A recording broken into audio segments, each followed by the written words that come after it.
what level of crazy do you have to be a NASCAR driver? I've never been asked that question before. Let's do it. I'd say like a 4. Like, you don't have to be too crazy, but you got to have something kind of wrong with you, I think. I don't know. You don't have to be some wild, out there person that drive race cars. You can be pretty normal. But that's coming from a driver who I think I'm fairly normal. I could be completely wrong.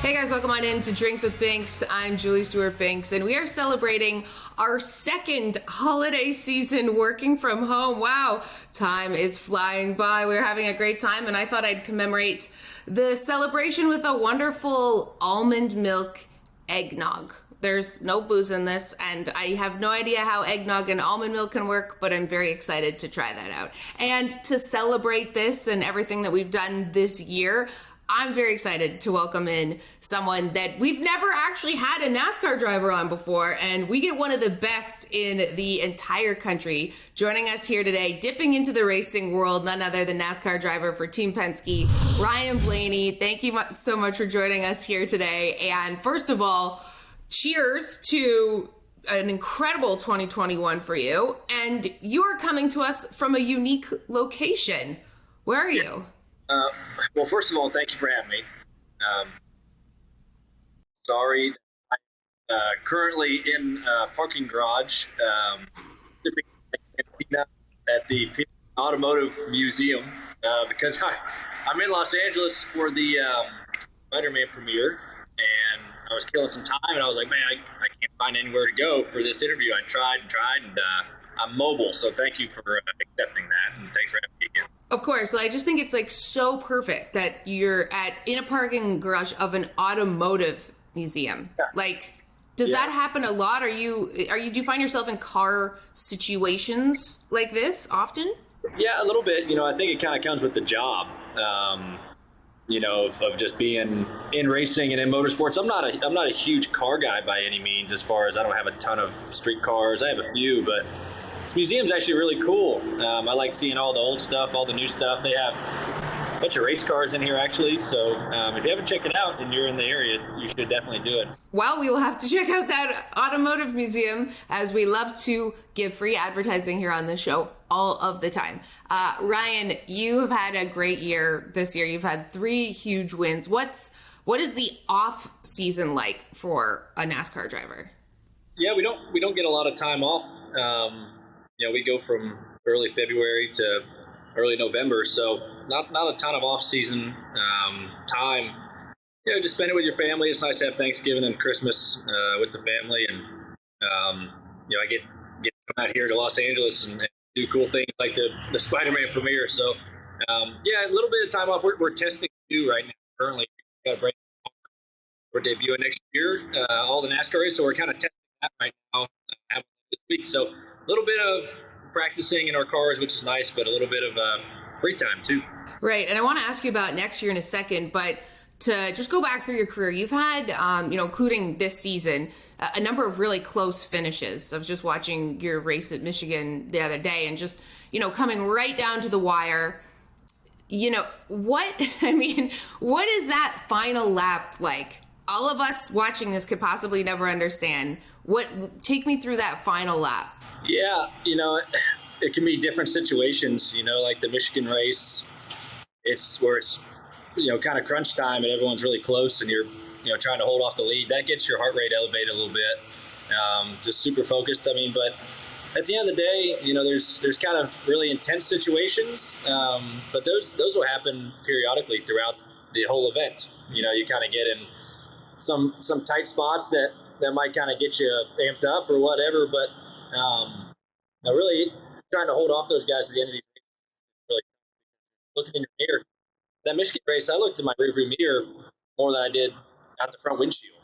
You're just kind of watching the cars behind you and seeing where they're going and trying to block them and stuff like that. So it does get pretty intense. The heart rate gets up a lot, but I try to keep the heart rate down, because when it gets up and you get excited, you kind of lose focus of what you're doing. So I try to keep it pretty calm, but it can get pretty hectic when you're just hyper-focused on kind of what you're doing and trying not to make a mistake. Yeah, I mean, I can only imagine in those situations, it's the whole day when you talk about the heart rate. Like, you're going to the race, you start the race, you're doing a million laps, it feels like, and then comes right down to the wire. How would you describe just what that adrenaline is like? And also, as you mentioned, how you control your heart rate in those really intense circumstances? Yeah, I think you just have to be up for the challenge. I mean, you have to be ready for a chance to win the race. I mean, just like any sporting team waits for a chance for that big play. You have to just be ready for it when it happens and be prepared. And it's the same with our sport. You have to be ready for those big moments of winning the race or taking the lead or holding guys off. That stuff happens all the time, maybe just kind of in different ways with different sports, but they're all kind of the same, I feel like. But the biggest thing, I think, is experience. Like, when you're young and you haven't been through it a lot, you can get pretty amped up and lose kind of focus on the task at hand. But as you get more and more into it, you understand that it's normal. You're going to have these situations, and you want those situations. You want those high pressure moments to where you can rise up and do just that. So I look forward to those moments that sometimes they'll make your hair go gray, but I think they're a lot of fun, and it's a cool kind of mindset to be in when you're that hyper focused like that and in the moment. Yeah, I think you're in the right industry if those are the moments that are really getting you going, because not many people can stomach something like that. And for you, like, I mean, your relationship with your crew chief is so important because, they're helping you figure out where other guys are and like where to move and all this. You would tell that better than me. I'm obviously not a NASCAR driver yet. Yeah. But what I have to say is you have a new crew chief for 2022. Jonathan Hassler is joining you guys. And what is the process like of getting to the point with a new crew chief where you can literally trust your life in his hands? Yeah, it's a big step. I mean, it's you create a bond with these guys. You're on the road with them 38 weeks out of the year. They're your family, really, and you get to know their families really well because you spend so much time with everybody. But the new crew chief side, for people who don't know, it's like getting a new head coach. It kind of completely changes the way that sometimes you do things, from a setup perspective, and your relationship with that person is very important, and it makes or breaks you, really. So myself and my new crew chief, Jonathan Hassler, have been working really well together this off season, and I look forward to it. He's done a great job. He's been in racing for a long, long time, and he's an overall great guy, very smart too. So I can't wait to get started with him and start a new chapter. It should be a lot of fun. What's the dynamic like with him, and how does it differ from Gordon? It does differ a little bit. I mean, everyone has their own personality, and not everyone's going to be the same. So, but luckily for me, they do have a lot of the same personalities. They're very calm and collected, and as a driver, I like that because we talked about tense situations. Not all of them are going to go your way. You're going to get frustrated out there sometimes, and you look for someone who can kind of reel you back in and calm you back down, and kind of refocus your mind. So Todd, Gordon, my old crew chief, and I think my new one, Jonathan Hassler, is going to do just that. Kind of a yin and yang kind of thing, which I think always works. So it is hard to kind of find that right person, but you just hope that you two connect well and have the same language to where you can figure out how to work on these cars and go as fast as possible. Yeah, it's very fascinating. When I worked at Fox Sports, I got a chance we did like an immersion day at Fontana. So cool. And I got with like Jeff Gordon's crew, and then we did the pace car with Clint Boyer, and I was like, this is the most insane shit I've ever been in my entire life. Like, I don't know how these guys do this, but it is super, super exciting. What's up, everyone? I'm Anson Carter. I'm having drinks with my girl JSB, aka Drinks with Binks. Make sure you tune in. It's always a good time. The sparkling water is so good when it hits the lips.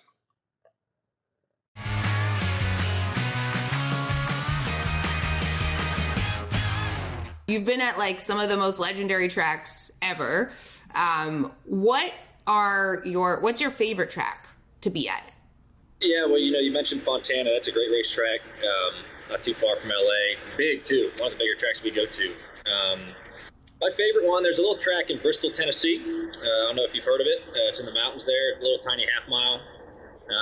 So Fontana's a big 2-mile racetrack, 2 miles long, and Bristol's a half mile. So very, very different types of racing and styles. But for some reason, Bristol was my favorite as a kid watching, and it's remained my favorite as far as being a driver now. Yeah, short track. That's got to be a completely different way of racing. It is. It's all different approaches kind of to it, especially the car setup, the way we drive, the short tracks, from half miles to the big 2.5 mile racetracks. It's all different. And we have to do that week to week. You kind of have to be prepared for it. So it's not only hard on the drivers, but it's tough on the teams, setting cars up and building cars. We build specific cars for short tracks or road courses or big mile, 2-mile racetracks. So that's pretty tough. That's a lot of engineering that goes into it. A lot smarter people than me, they'll come up with these designs on how to make these cars go as fast as they do. But it is a big variation, and I think that's what makes our sport pretty neat. Is you're not only going to just one racetrack each week that's the same cookie cutter place. It's kind of all over the board. Right, yeah, you're traveling all over the country. You mentioned when you were a kid and grown up, you're third generation driver in your family, and you come from such a legacy of Blaney's in driving. And so what was it like when you started to learn how to drive like a regular car when you were in high school that was different from like the other people in your class? Yeah, it was a little different. I started racing when I was 9, so way before I could. Oh, okay. Yeah. So not high school, I guess. No. Well, racing, driving street legal is different. I wasn't driving on the road at 12 years old. That's illegal. So, a lot of people were like, well, why couldn't you? And I was like, well, the law don't care if I'm a race car driver or not. I'm still 12. So, it was different, it felt weird kind of getting in behind the wheel of a street car because, you get used to the race cars that you drive all the time. Luckily, the guy who did my driver test was a teacher at my school, and he knew what I did. So it was a very easy driver test to pass. I don't know if that's good information to put out there or not, but it was. Hey, I mean, you were going to pass anyway. You're already driving cars. Exactly. But that guy would have been crushed if he hadn't passed you. Yeah, if I didn't pass, that'd be real bad. But yeah. No, it was neat. It was something different, and it was way different when you have your license and you can go drive on the streets by yourself. It almost made me feel cooler than driving race cars because you're like, oh, I can go pick up my friends, I can go meet y'all for dinner. It's a little bit different, but that was a cool dynamic for sure. But definitely odd being able to drive race cars before I could be legal to drive on the road. Yeah, I can only imagine. And I mean, as you mentioned, that you come from this long line of the illustrious family that has been a part of racing for so long. What would you have done if you weren't a driver? And was there ever a time where you were like, no, Dad, I'm not driving. I'm going to go do something else? Good question. Probably unemployed. I don't know. I'm kidding. I'm good at other things other than racing. But I don't really know what I could make a career out of. I just grew up in a racing family, so that's really all we did. We were at the racetrack all the time watching Dad run, and I grew up, started in it so young, and was homeschooled. My senior year of high school, and I played other sports as a kid. I played basketball and basketball and baseball growing up, and just didn't have the love for it. As racing, and I'm 5'9", so I really couldn't make it as a basketball or a baseball star. So the racing route kind of seemed to be the good way to go. Hey, when it's in your blood, right? My mom was a news reporter. Look at me. I'm obviously a star like her. So it's just so awkward. I'm in my apartment drinking an almond milk eggnog for the second year in a row. Okay. Hey, you could be sitting in a parking garage with nowhere to go. We're living the dream, aren't we? We're living our dreams. Okay, I'm so curious about you guys and the race car stuff. On a scale of 1 to 10, 1 being lowest, 10 being the highest, what level of crazy do you have to be a NASCAR driver? I've never been asked that question before. That's a good one. I'd say like a 4. Like, you don't have to be too crazy, but you got to have something kind of wrong with you, I think. I don't know. You don't have to be some wild out there person to drive race cars. You can be pretty normal. But that's coming from a driver who I think I'm fairly normal. I could be completely wrong. People could see me and be like, that guy's way out in left field. So I don't know. But I think like a 4 or 5. Yeah, like some kind of switch was turned the other way of like the anxiety of being in a moving vehicle that fast. Yeah, I guess. Between life and death. I guess so. I don't really think about that when I'm out there racing. But Don't think about that then, yeah. Hey, it's Matthew Berry from ESPN, and I've just been drinking and binking. I didn't realize binking was a verb, but Julie told me about that. So apparently we were binking, we were drinking. I enjoyed one more than the other. I'm not going to tell you which one.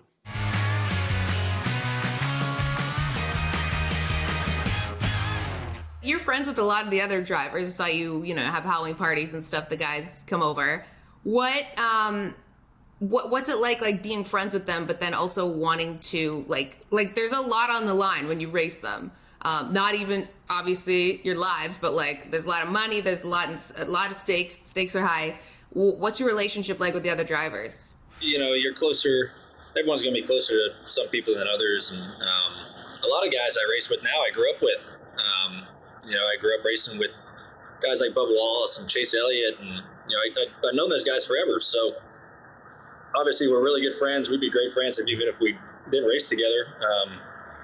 But that's an interesting kind of balancing act, because you're friends with people but at the same time you kind of want to beat your good friends more than the other competitors just to kind of have bragging rights. But it's a cool dynamic because we race each other probably the hardest out of anybody, but we race each other super clean. You never worry about your buddy running into you on purpose. It's going to happen on accident every now and then, but we race each other hard, and you have trust in your buddies that, in their skills, and you can run them real hard and close, and that you're not going to crash into each other. So it's a weird dynamic.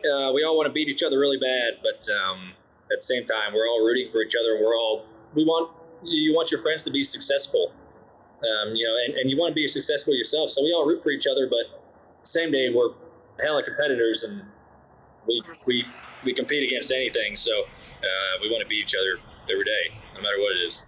Yeah. Well, that's good. That's very healthy relationships to have with them. You mentioned just like, you can sort of, like guys that are either going to crash into you or like that you can't trust. You kind of have a scouting report of like the other cars of like, okay, don't go near this guy. Like he's a loose cannon. Not gonna, you're not gonna make it out alive if you're around him the whole time. There's a couple guys in there that might, you don't want to run around, more than others. And some of it might just be what happened in that certain race. Some of it might be something that happened the week before. You're like, I don't want to be around this clown. He wrecked me or run into me. Like, I'm going to stay away from him. But a lot of it, everyone's a pretty good racer. Everyone's there for a reason, and they're all, talented in their own right, and everyone makes mistakes. But, yeah, some of them you like racing around more than others. There's a few that I'm like, I don't really want any part of you. Yeah. That's what I heard about WWE. It's like some of them know, okay, I think it was either Becky Lynch or Charlotte Flair. I forget which one said this about the others. Like, I don't trust that person because I don't think, like, they could hurt me. They don't know what we're supposed to do, which is terrifying. Before we go, I just gotta ask you, when you heard about my show name, were you like, I'm gonna do it because she has the last name of a Star Wars character? Do you get a lot of grief for that? Like, do people ask you if, like, Jar Jar, like, you related? Like, yeah. It's cool. I mean, hell, I love Jar Jar. Phantom Menace is honestly one of my favorite films because it came out. It was the first one I saw when I was a kid, so I think have at it. I saw that and I was like, yeah. And it was a cool name too. The show name is. I get so much flack for it. Because, well, by the way, also, I think you'll appreciate my Jar Jar Binks Star Wars. Yeah. I kept it in the box because obviously this guy's gonna be worth a lot someday. I think not. I think he will. What's the best Star Wars gift you've gotten? Because I'm sure you've gotten a lot. Oh man, someone gave me a really, really expensive lightsaber one time. Like, it was. I don't even want to know how much it was, but it was like industrial grade, like aluminum CNC machine handle. Like it was the works. And that was Is cool. it like a real lightsaber? It doesn't cut people in half, but it Yeah, like, I guess. But it's heck of an out. That's like the coolest Star Wars gift ever. okay, I'm gonna look for that to get my boyfriend, because I was like, I gotta ask the Star Wars guy. I've gotten him so many socks with like, R2D2 on them. I gotta step my game up.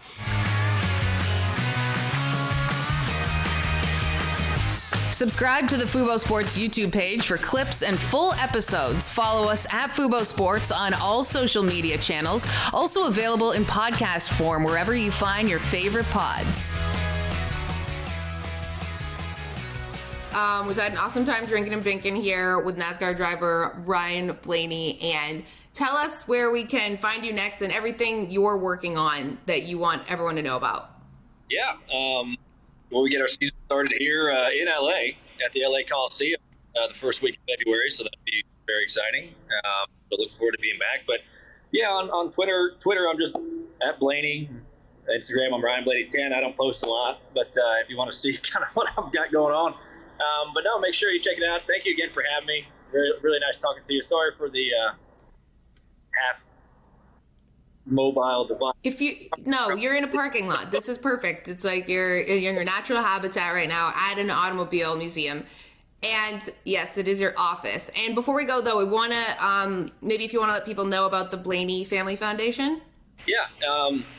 The Ryan Blaney Family Foundation, we started a few years ago, and we work very closely with the Alzheimer's Association. My grandfather had Alzheimer's very bad, and he passed away from it. And it's a very tough disease to watch someone go through. Your loved ones. It's very widespread, and the thing is, there's no cure for it. So we've been doing a lot of work from that. And this year, we're actually working with the University of Pittsburgh concussion program up at UPMC. So we're looking for a lot of brain health is what we look for. Concussions, Alzheimer's is what we work with, and looking forward to doing a couple fun fundraisers. But you can check it all out at the Ryan Blaney Family Foundation website and find out all the info you need. Great. Well, thank you so much for that. And I appreciate the work you do in that, because Alzheimer's also has touched my family as well. And I know how difficult it is. And it's just such a debilitating disease. And we've all had someone that we know that has dealt with it. And so thank you so much for the work that you do. And thank you for coming on the show here today. And guys, make sure that you check out all of our other episodes on Fubo Sports on our YouTube page at Fubo Sports, as well as all of our great clips, funny, quirky things on Twitter and Instagram at Fubo Sports. And until next time, bottoms up, bitches.